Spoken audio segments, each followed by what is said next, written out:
El río se estaba estrechando mucho. Braska miró por encima del borde del bote y vio que la orilla estaba a pocos palmos de distancia. Frente a ellos, dos enormes rocas se alzaban, una a cada lado del río, como columnas de entrada a un país maravilloso. El bote tendría espacio para deslizarse entre ellas, pero no mucho más. Le dolían las ampollas. Movió más despacio el remo izquierdo y comenzó a girar el barquito hacia la orilla. Hacía horas que Jace había dejado de intentar mantener el hechizo de invisibilidad.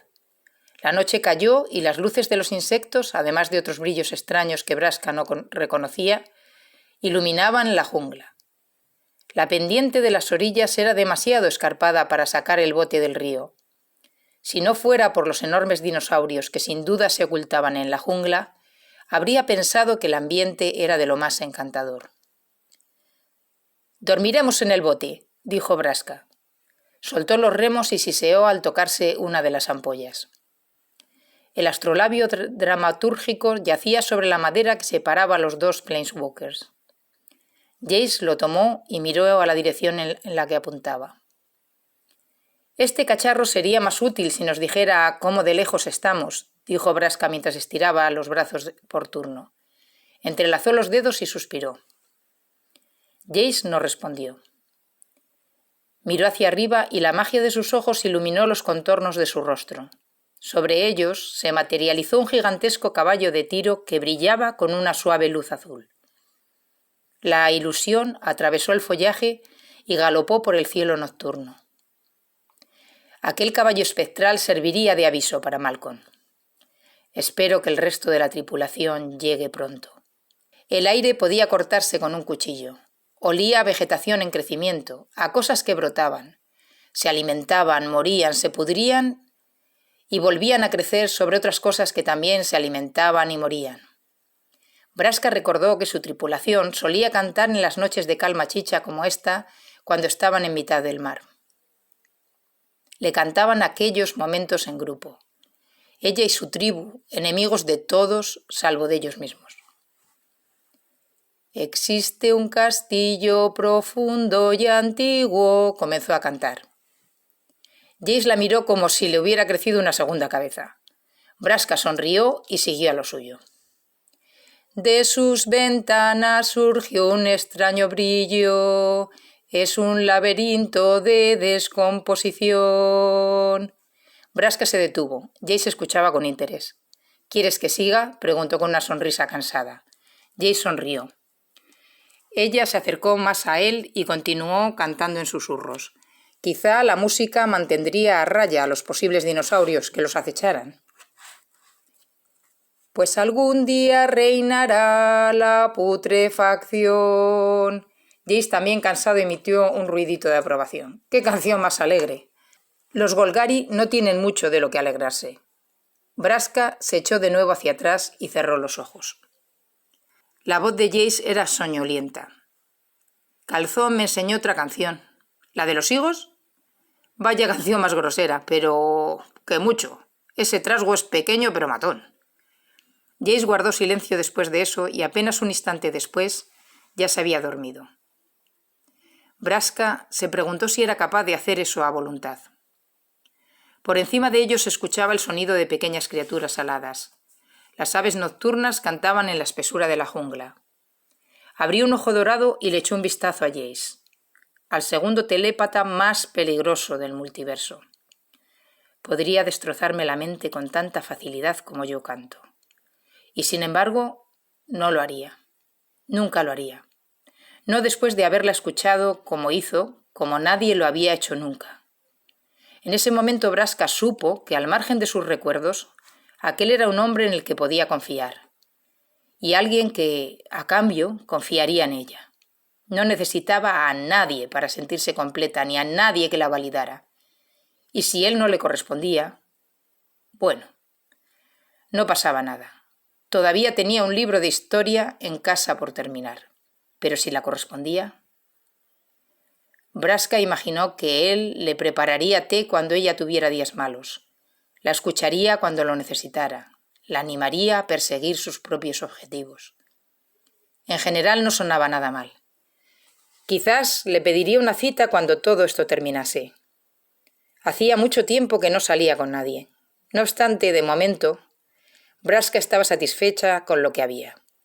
Una misión con un objetivo claro y un buen amigo a su lado. Eso era lo que ella necesitaba.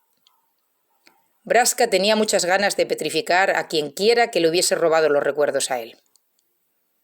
El brillo de las plantas a su alrededor y el de las estrellas envolvía el pequeño bote en un halo de calidez entre las sombras. Cuando Braska cerró los ojos, sintió que la fresca brisa de la invisibilidad la cubría de nuevo. Jace. Después de su turno de guardia, Jace durmió profundamente. La tranquilidad y el aire libre eran cambios bienvenidos después de los meses que había pasado durmiendo en una hamaca junto al resto de la tripulación. Braska y Jace abandonaron el bote a la mañana siguiente. Remaron hasta la orilla y atracaron en la ribera. Aquí y allá brotaban masas de roca y de mantillo de forma desordenada. Cualquier amago de sendero se perdía entre los ruidos y el caos de la jungla a la luz del día. Braska sacó la espada y la utilizó como machete improvisado para despejar el camino. Al final, los dos llegaron a un camino ancho y despejado. Braska envainó la espada, aliviada. Ya era hora. Las ampollas de usar la espada son casi tan molestas como las de remar, gruñó. Jace frunció el ceño. A lo mejor no deberíamos ir por aquí, dijo. Señaló al sendero que atravesaba la fronda. Es probable que este camino lo hicieran los dinosaurios. Braska suspiró. ¿Los dinosaurios hicieron este camino al cruzar una y otra vez por la jungla? No, es obra de los dinosaurios leñadores, explicó Jace con la cara muy seria y sin un ápice de sarcasmo. Braska soltó una risotada. Jace negó con la cabeza. No te burles de la noble industria de leña dinosaurica. La risa de Braska se vio interrumpida por un olor extraño en el aire. Una gruesa columna de humo negro inundó de repente la arboleda. El humo era pegajoso, una neblina tintada que olía vagamente a mirra. Envolvió los árboles, ocultó la poca luz que se colaba a través de las ramas y oscureció el día por completo. Jace gritó de asombro y amplió su percepción para detectar las amenazas. Braska estaba de pie en el centro del camino, luchando con un enemigo que apenas era visible. La niebla era demasiado espesa para ver. Se acercó a la mente del enemigo, reconoció el hechizo responsable de aquella oscuridad y lo desactivó. El humo negro se disipó y dejó a la vista a una conquistadora. La vampira gruñía como un animal, con la barbilla cubierta de sangre seca, mientras que su armadura negra y dorada relucía. Llevaba el sello de una rosa grabado en la coraza, y las puntas afiladas en su yelmo se cernían peligrosamente sobre la gorgona. Había restos de sal marina sobre ella, lo que llevó a Jace a pensar que era una de las supervivientes del otro barco naufragado. Jace levantó la mano y creó la ilusión de una tensa tormenta. Una cortina de lluvia cayó desde lo alto. El verde del camino se oscureció, y por encima de sus cabezas se escuchó el sonido de un trueno. Braska permaneció impertérrita, pero la vampira se quedó muy sorprendida. Inquieta dio un brinco, pero bloqueó justo a tiempo un golpe de espada de Braska con la hombrera de su armadura. Sin desenvainar la espada, se arrojó sobre la gorgona en un frenesí de patadas y puñetazos. Braska trató de blandir la espada para defenderse, pero un fuerte puñetazo a la mandíbula la interrumpió. Comenzó a acumular la magia necesaria para petrificar a la vampira. Jace extendió la mano de nuevo, buscando la mente de la vampira, pero la confusión del forcejeo era demasiada, y él llevaba demasiado tiempo sin practicar. Y un guantelete descargó un golpe contra su frente. Perdió la concentración y cayó al suelo. La tormenta ilusoria desapareció, y la luz del sol volvió a colarse entre las ramas de la jungla. Mareado, Jace vio cómo la vampira se agachaba y buscaba algo. Encontró el astrolabio taumatúrgico a los pies de Jace y tras hacerse con él corrió de nuevo hacia la espesura de la jungla. Braska soltó un juramento y se puso en pie con dificultad. Tenía una mano sobre los ojos y resoplaba de dolor. Parpadeó para deshacerse de su propia magia y gruñó frustrada. Le dio una patada a un árbol.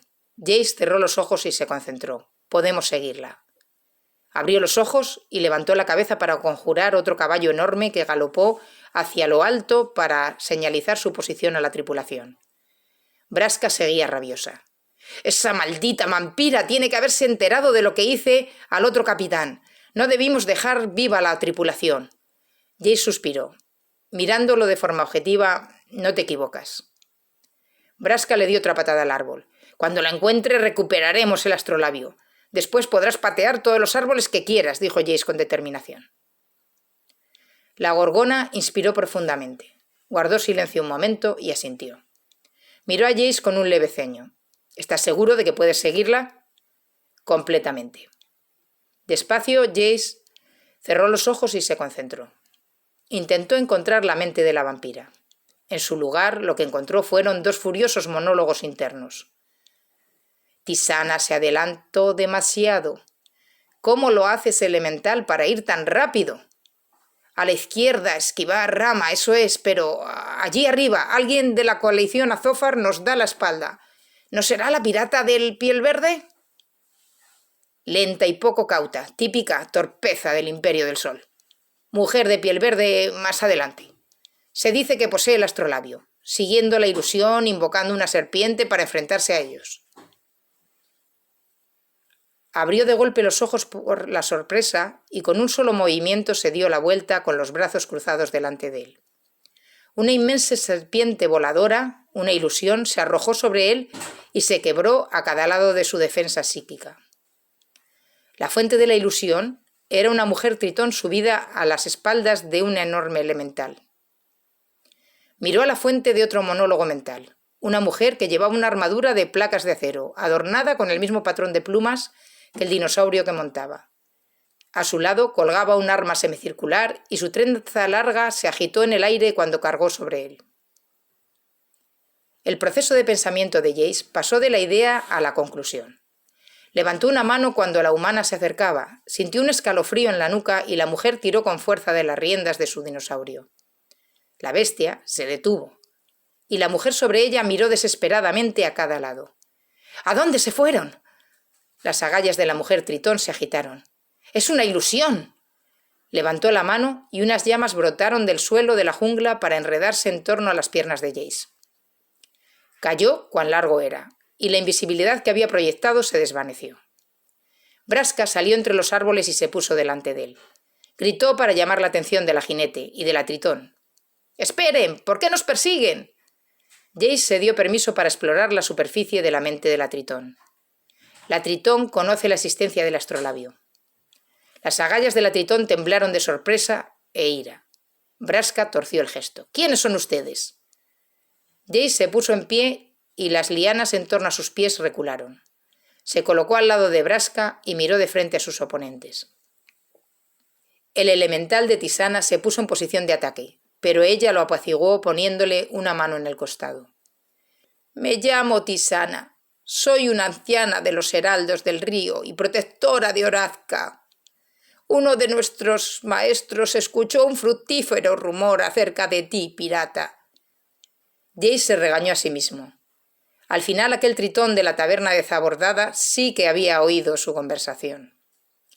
La jinete que estaba al lado de la tritón se puso muy recta. «Yo soy Huatli, del Imperio del Sol, poetisa guerrera y desterradora de intrusos». Jace no pudo evitar darse cuenta del temblor en el párpado de Huatli cuando pronunció las palabras poetisa guerrera. Tisana observaba a Braska. «Nadie debe poseer la ciudad ni lo que ésta custodia. Entrégame ese astrolabio o muere aquí mismo». «Si insistes», ronroneó Braska. Sus ojos comenzaron a despedir un fulgor mágico. Jace bloqueó su mirada con la mano. «No lo tenemos», intervino. Braska dejó escapar un sonido de frustración y apartó suavemente la mano de delante de sus ojos. Impaciente, se cruzó de brazos. Si la tritón le había escuchado, su rostro no delató lo que pensaba. En vez de eso, inclinó la cabeza a un lado como si escuchara. Jace regresó con curiosidad a la superficie de la mente de la tritón. A través de una conexión invisible, sentía los movimientos de una intrusa a través de la jungla, por delante de ella.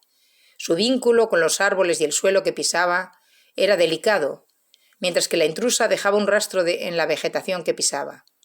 Vivir esa sensación en primera persona era increíble. Jace no sabía que un poder semejante existiera. La Tritón miró a Jace. «Hay una vampira cerca», dijo. «¿Es ella quien tomó el artefacto y se dio a la fuga?» La jinete del dinosaurio despedía un sutil brillo ambarino, y su dinosaurio dejó escapar un gruñido profundo. Jace comenzó a oír el movimiento de otros dinosaurios cercanos. Equilibró su peso y cerró los puños. La vampira nos robó el astrolabio. Algo lanzó una dentellada en la jungla a sus espaldas. Braska y Jace dieron un salto al escuchar el ruido. La jinete sonrió y apartó un poco a su dinosaurio. Tenía una sonrisa de superioridad. «Gracias por cooperar». La Tritón trepó rápidamente a su elemental y las dos mujeres penetraron rápidamente en la selva. En cuanto se marcharon, Braska volvió la cabeza hacia Jace. «¿Puedes rastrear los pasos de la vampira?», le preguntó. Jace asintió y escuchó en busca de la mente de la inmortal. Sonrió. «Puedo rastrear más que eso». Braska asintió y los dos se adentraron también en la espesura. Mientras Jace corría, envió una señal más al resto de su tripulación, y el caballo ilusorio trotó por el cielo en la misma dirección que aquel que lo invocaba. Huatli. Huatli puso una mano sobre su montura mientras corrían, y a través de su conexión le envió una breve ráfaga de magia. Un dinosaurio percibe a través del olor lo que un humano ve con los ojos, y Huatli había aprendido a comunicarse con su montura a la perfección, después de años de entrenamiento. Buscar, sangre, descomposición, vampiro. El dinosaurio lisqueó el aire bajo la cabeza en actitud cazadora y aumentó la velocidad. Las hojas pasaban a toda prisa. Huatli escudriñó a lo lejos mientras las ramas sobre su cabeza comenzaban a separarse y el paisaje mostraba árboles cada vez más gruesos. Las criaturas más pequeñas se apartaban a su paso, y Huatli escuchó que las aves y los dinosaurios chillaban en señal de aviso sobre las ramas, mientras ella y su depredador corrían por debajo. «Esto nos llevará algún tiempo», dijo Huatli. Les llevó 9 horas. Cruzaron escarpadas laderas, valles solitarios e incluso hicieron que sus monturas vadearan un lago. Cada vez que se acercaban a la vampira, ésta apretaba el paso, y cada vez que se detenían a recuperar el aliento, se maravillaban de la tenacidad de su enemiga. «Es muy rápida para estar muerta, ¿no?», jadeó Huatli mientras se masajeaba un calambre en el muslo. Su dinosaurio bebía con avidez del lago. Tisana no se mostró impresionada. «A la complejidad del universo no le importa lo rápido que se confeccione el tejido, sino la firmeza de la conexión entre sus fibras». Por sexta vez ese día, Huatli puso los ojos en blanco. La Tritón y la jinete llegaron finalmente a la otra orilla del lago. Huatli sintió la alegría de su dinosaurio. La presa estaba casi a su alcance. Pronto vio una figura con una armadura dorada apoyada contra un árbol, jadeando de agotamiento. «Yo me ocupo de ella, Tisana», gritó Huatli. La Tritón frenó el trote de su elemental y se mantuvo a distancia. El dinosaurio avanzaba con la cabeza baja, listo para atacar, mientras se acercaban. La vampira volvió el rostro hacia ellos, pero no tuvo tiempo para responder cuando el dinosaurio abrió sus fauces y la agarró por la cintura. La vampira profirió un chillido de sorpresa y el dinosaurio de Huatli la arrojó contra el tronco de un enorme árbol. Huatli desmontó y caminó hacia ella.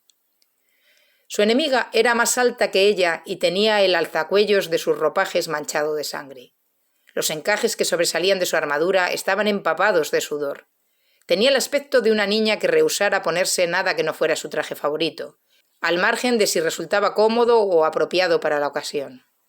«Lo que te falta de sangre te sobra en sudor», dijo Huatli mientras descargaba una patada directa contra la coraza de la vampira. Esta cayó de nuevo al pie del árbol con un gruñido ahogado, jadeó y tiró de sus alzacuellos. Huatli sonrió. «¿Qué? ¿No había junglas en Torrezón? ¿Te pica la ropa?» Un brillo dorado se extendió en sus ojos y su dinosaurio emitió un gruñido sordo. «¡Atrapa!», ordenó Huatli. El dinosaurio se lanzó hacia adelante y tomó a la vampira una vez más entre sus mandíbulas. El mordisco no era lo suficientemente fuerte para atravesar su armadura, pero sí para levantar a la vampira del suelo. Ella se sacudía y protestaba, intentando desenvainar su espada mientras golpeaba y arañaba la gruesa piel del dinosaurio. «¡Sacude!», dijo Wattley en voz alta. El dinosaurio sacudió a la vampira con fuerza y la conquistadora huyó con la voz rota. Una extraña brújula salió volando de su bolsillo y cayó al suelo. Wattley se agachó a recogerla. Era un objeto hermoso y trabajado que despedía una energía que se sentía incluso a través de la palma de su mano. «¡Suelta!», ordenó Wattley. La vampira cayó al suelo, cubierta por las babas del dinosaurio. Wattley intentó detectar al carnívoro más cercano y lo invocó con una descarga mágica y una invitación. «¡Devora!». Sintió como el depredador se conectaba con ella desde la jungla. Wattley se subió a toda prisa a su montura y la espoleó en dirección a la espesura. Los mejores guerreros del Imperio del Sol nunca mataban directamente, pero no permitían que una pobre bestia hambrienta se fuese sin un bocado. Wattley trotó hasta Tisana con una sonrisa en la boca. «Vámonos antes de que la vampira pueda seguirnos. Tengo el astrolabio». Por toda respuesta, la tritón sonrió. Sus dientes eran pequeños cuchillos organizados en una fila.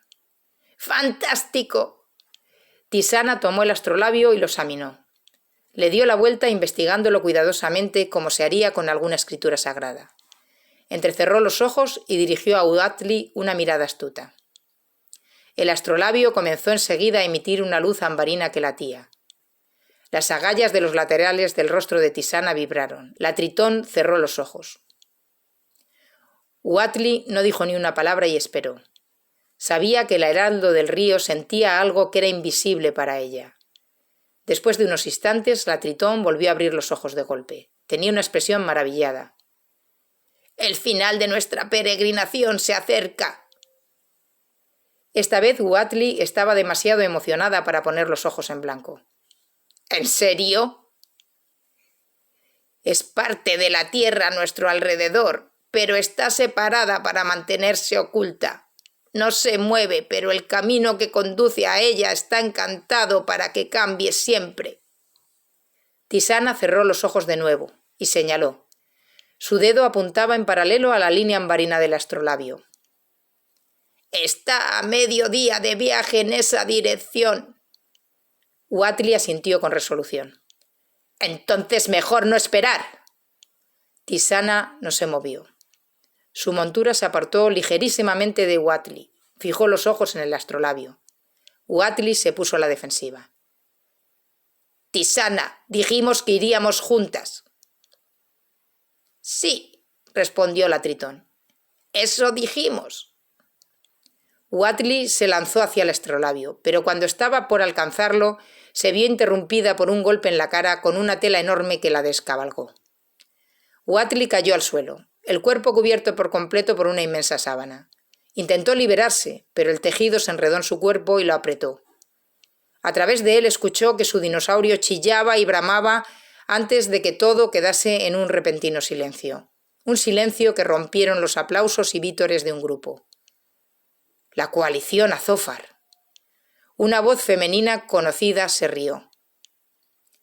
«¡Suéltala, Amelia!». La sábana puso a Wattley en pie de nuevo y se desenredó hasta liberarla. Wattley trastabilló mareada de dar tantas vueltas. Frente a ella se encontraba una contramaestre pirata con las manos preparadas. Y la sábana. ¿Realmente había arrastrado la vela entera desde la playa? Se ató en torno a ambas manos de Wattley. Wattley jadeó. Su garrapié estaba delante de ella, agachándose para atacar, con las fauces abiertas y convertido en piedra. La pirata de piel verde, que ya había conocido antes, rozó con la mano la nueva estatua. Se agachó para mirar a Wattley y sonrió. «Me llevaré ese astrolabio de nuevo, si no te importa». Los bucles de la mujer, que parecían lianas, se retorcieron de puro placer. Tomó el astrolabio que yacía a los pies de Wattley. «¿Cómo nos alcanzaste?», escupió Wattley. La mujer verde chascó la lengua varias veces y sacudió la cabeza. «La vampira a la que perseguías seguía el astrolabio en línea recta. En estos terrenos no es una táctica muy efectiva.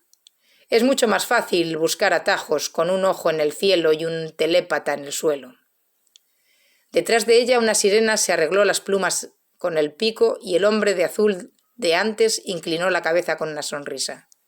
¿Alguna pregunta más?, dijo la capitana. Wattley utilizó su furia para canalizar toda la energía que pudiese en un hechizo. Sus ojos se tiñeron de ámbar, y tras ella se escuchó el grito de una manada de garrapiés en la jungla. Jamás se quedaría sin montura en estos parajes. A medida que los dinosaurios se acercaban, los piratas huyeron en la dirección opuesta. Wattley logró liberarse de la sábana que la atenazaba las manos y buscó a Tisana. «¡Maldita heraldo del río! ¿Dónde se había metido esa traidora?». La respuesta llegó en forma de rumor de agua lejano. Wattley no quiso esperar a ver de qué se trataba. Detrás de ella vio a Tisana, de pie con los brazos extendidos. Los árboles gemían y se retorcían, mientras una corriente de agua invocada por ella avanzaba a través de la jungla arrasándolo todo. Wattley solo tuvo tiempo de ordenar a los dinosaurios que se retiraran. Suspiró de alivio cuando el río conjurado pasó de largo a su lado y siguió su camino buscando a los enemigos. Los piratas huyeron entre gritos y se dispersaron, pero Wattley había jurado que vio escapar a la mujer de piel verde y al hombre de azul. «Ahora estás sola, poetisa guerrera», dijo Tisana dramáticamente. «Debo detener a Cumena yo misma». Wattley puso los ojos en blanco una vez más, mientras Tisana desaparecía en la espesura de la jungla. «Muy bien. Si quiere romper nuestro acuerdo es cosa suya». Wattley soltó un juramento de lo más creativo. Empezó a conjurar un hechizo para invocar a una nueva montura. Tenía que seguir el olor de la mujer de piel verde. Puede que su guía Tritón se hubiera marchado, pero ya estaba tan cerca de su objetivo que no necesitaba a Tisana. Una voz le hizo pegar un brinco. «¡Planeswalker! ¡Detente!». Angrath estaba allí, alto como un árbol y tan ancho como un cuerno romo. Tenía la cabeza de una bestia con cuernos, y su cuerpo vibraba con un poder a duras penas contenido. Llevaba las cadenas incandescentes sobre los hombros y jadeaba de cansancio.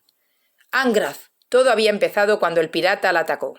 Todo vino a partir de que ese pirata le hiciera ver lo que vio. Wattley hizo una mueca y corrió en la misma dirección en la que habían huido los piratas. Angrath fue detrás de ella. «¡Espera! ¡Quiero hablar contigo!». «Pues yo no quiero oírlo», le gritó Wattley. Miró a su derecha. Angrath estaba muy cerca.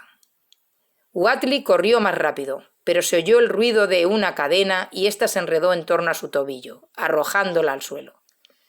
Ocultó su miedo detrás de una máscara de valor. Levantó la mano y empezó a conjurar un hechizo para invocar a tantos dinosaurios y bestias de la selva como pudiera. «¡Detente!», suplicó Angrath. Caminó hacia ella y se arrodilló. Sus cadenas, en vez de frías y negras, se desparramaron sobre la tierra. El corazón de Wattley palpitaba con fuerza. Estaba más aterrorizada que nunca. ¿A qué jugaba ese asesino?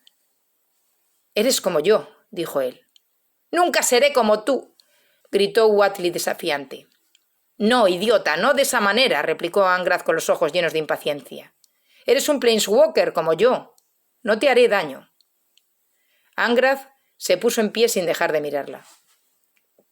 Wattley iba a exigirle respuestas, pero Angrath habló con voz calmada y decidida.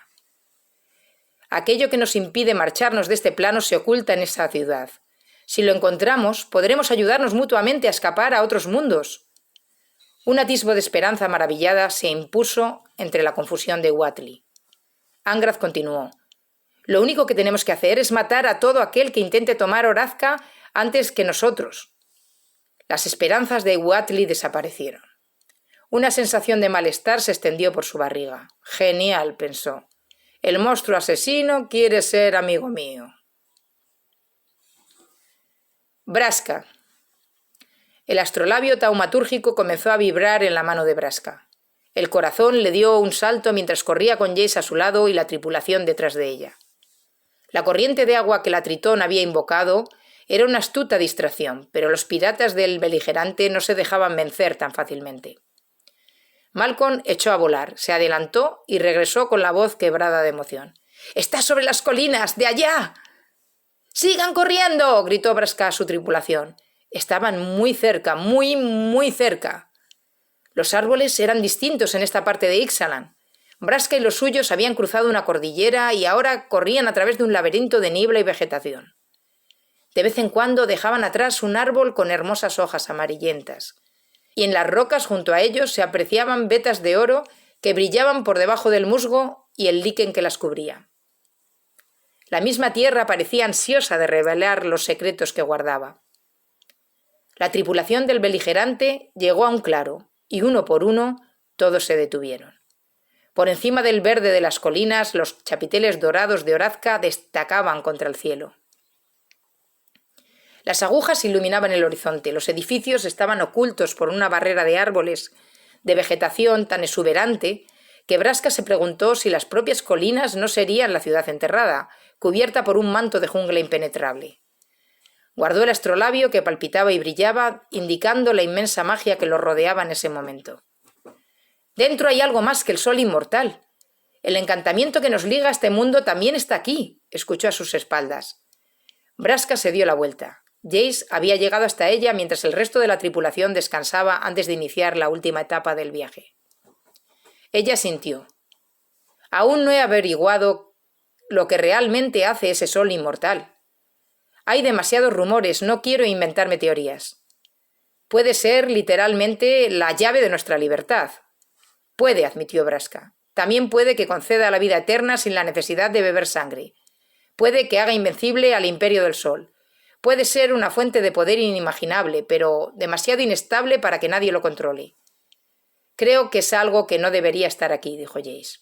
Algo que trajeron a este mundo. Se rascó la barbilla pensativo. También podría ser solo un pedrusco sin utilidad alguna. A lo mejor Lord Nicholas es un geólogo aficionado. No lo descartaría.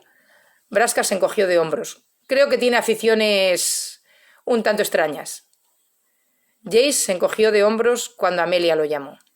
Caminó hacia el resto de la tripulación y comenzó a charlar. Parecía muy diferente sin su capucha. Braska nunca lo había visto sin ella antes de que lo rescatara de la isla. Abstraída se preguntó si su cabello sería tan suave como parecía. —Braska, ¿vienes? —Solo estoy descansando un poco. Reúne a la tripulación. Jace llamó al resto, y Braska recompuso rápidamente su expresión para darle un aire más autoritario. Mientras se acercaba a la tripulación del beligerante, el suelo bajo sus pies se inclinó. Los marineros gritaron de sorpresa. Malcolm alzó el vuelo, y Calzón trepó al hombro de Amelia. Varios miembros de la tripulación buscaron frenéticamente algo a lo que agarrarse, pero no había escapatoria del temblor de la tierra. El claro comenzó a sacudirse con más violencia y una grieta apareció en la roca frente a ellos. —¡Miren! Amelia señaló a los chapiteles lejanos. Estaban empezando a alzarse más y más hacia el cielo. La propia ciudad emergía de la jungla con cada sacudida del terremoto. Las ramas se partían, los árboles eran arrancados de sus raíces. Los alasolares aterrados echaban a volar en bandadas, mientras la ciudad se rebelaba ante ellos poco a poco. Malcolm aterrizó junto a Braska. Sus ojos tenían una expresión aterrada. Braska lo agarró por el hombro. —¿Esto es por acercarnos? Alguien debe haber llegado antes a la ciudad. Señaló al astrolabio tabatúrgico que Braska llevaba en la mano. Era cierto que todos sus puntos brillaban con una intensidad que nunca había visto antes. El rugido de una bestia gigantesca se escuchó por encima del temblor de la tierra. Braska se quedó congelada. El bramido le había producido un espasmo de terror. Sus temores se intensificaron cuando escuchó otro sonido a un volumen parecido, y después otro, y otro. Algo se había despertado. El claro comenzó a llenarse de agua, y Braska buscó de dónde venía. No muy lejos se había abierto una fisura en la tierra, y el agua del río fluía a través de ella como si fuera un cañón a los pies de la ciudad. La tierra se sacudió una vez más bajo los pies de Braska, y la ciudad dorada de Orazca se elevó aún más. Ahora que la vegetación centenaria se había apartado, la veía mejor. Era increíble. La ciudad se había abierto como los pétalos de una flor. Como indicaba su nombre, los edificios estaban construidos con un oro finísimo y decorados de turquesa, ámbar y jade. Sus calles y pendientes pasaban sobre ríos revueltos y cataratas, y en lo más alto se veían unos extraños motivos y símbolos grabados con dedicación. Braska sintió una gran emoción y un deseo ansioso de enfrentarse y conquistar aquello que se hubiera despertado en la lejanía. Indicó al resto de la tripulación que la siguieran, pero en cuanto echó a andar, otro terremoto sacudió la tierra y Braska cayó al suelo. ¡Braska! Giró la cabeza y contuvo el aliento. El borde del claro en el que se encontraban se había dividido en dos, y Jace estaba agarrado a una peña que se balanceaba peligrosamente intentando no caerse. Los demás piratas se apartaron cuando el agua del río cercano comenzó a llegar hasta ellos. El volumen de la corriente aumentó, y pronto una ola torrencial amenazó con destrozar todo lo que quedaba sobre aquel altiplano. Braska se metió en el agua y caminó hasta donde pudo. Después, nadó con la corriente en dirección a Jace. Escupió agua de río e intentó alcanzar la mano que él le tendía. En cuanto sus dedos se rozaron, el suelo se inclinó una última vez, y la mano de Jace resbaló sobre la suya. ¡Jace! Braska observó cómo Jace caía por el precipicio, con los ojos muy abiertos por el pánico y las manos extendidas en un gesto de desesperación. Braska gritó de pena y de rabia. Era imposible distinguir el fondo de la catarata. Se inclinó hacia adelante para intentar ver dónde había caído Jace, y la piedra cedió bajo su peso. Braska cayó. El vapor de agua le golpeaba los brazos mientras buscaba desesperadamente algún lugar donde asirse. No tuvo tiempo de gritar, solo de reposicionar su cuerpo para hendir la superficie del agua con los pies. Braska se hundió hacia el fondo del lago recientemente formado. Agitó los brazos y se impuso con furia intentando nadar hacia la superficie. El agua se apretaba contra su cuerpo, y la catarata que caía desde arriba amenazaba con succionarla aún más hacia abajo, pero Braska no pensaba morir así como así. No cuando el objetivo de su misión se hallaba tan cerca. Sintió que sus dedos rozaban la superficie del agua y pateó desesperada por respirar. Por fin emergió, tomó una bocanada de aire y escupió. Los pies le dolían por el impacto del agua, y mientras pateaba para mantenerse a flote, notó unos futuros cardenales en las piernas. Enormes muros de piedra y de oro habían surgido de la tierra a cada lado del lago, y la ciudad despertada de Orazca se alzaba sobre ellos en lo alto. De repente sintió un dolor sordo, sibilante, serrante en las sienes, y gritó mientras una imagen aparecía de repente en su cabeza. La imagen se desvaneció y Braska gimió de dolor. El pánico se apoderó de ella una vez más y desesperadamente echó a nadar hacia la orilla, estirando el cuello para ver a dónde se dirigía. Seguía en Ixalan, pero la imagen de su cabeza había sido Ravnica. ¿Qué era eso? Estaba alarmada y confusa. Trataba de llegar a toda costa al punto donde el nuevo río se encontraba con los muros de la ciudad que había brotado de la tierra. Entonces Braska vio a Jace. Estaba sujeto en una roca cerca de la orilla. Tenía una herida en la cabeza y la sangre emanaba de ella, pero sus ojos estaban encendidos de magia. Brillaba con una expresión ausente, mientras que su rostro expresaba una mezcla de confusión y dolor. —¿Lo has visto también? —¡Jace! —aulló nadando hacia él, haciendo el esfuerzo de arrastrar sus ropas a través del agua lodosa, luchando por evitar la corriente de la catarata. —¡Jace, tu cabeza! ¡Ah! Braska boqueó. Estaba vestida con una túnica azul con capucha y yacía sobre la tarima central del foro de Azor. Nif-Mizet, el parum de los Sitheth, la miraba desde arriba. Distinguió también las caras de los corredores del laberinto de cada gremio de Ravnica. Esto es un recuerdo, se percató Braska. El recuerdo estaba coloreado de sentido, sensación de pertenencia, responsabilidad. Era el día en que Jace se convirtió en el pacto entre gremios viviente. De repente la imagen se disipó, se desvaneció, y Braska se halló nadando de nuevo entre la corriente. —¡Está recordándolo todo! —pensó con pánico. La memoria de Jace estaba regresando de una sola vez, como una corriente que se desbordara. Pronto recordaría todo lo que Braska era. Pronto recordaría su resentimiento mutuo, su gremio, su trabajo, y nada de lo que había sucedido en los últimos meses importaría. Recordaría que él era el pacto entre gremios y que ella era una asesina, y su amistad, con toda certeza, se rompería. Medio ahogada entre bocanadas de agua, Braska nadó a toda prisa hacia Jace. Estaba sangrando, roto, perdido en la agonía de sus recuerdos. Todo ha terminado, se lamentó Braska con un peso en el corazón mientras salía del agua y se acercaba al mago mental. Un pálpito doloroso en la cabeza le advirtió que otro recuerdo iba a invadir su percepción. Cerró los ojos para prepararse y el pasado de Jace, fuera de control, inundó su mente.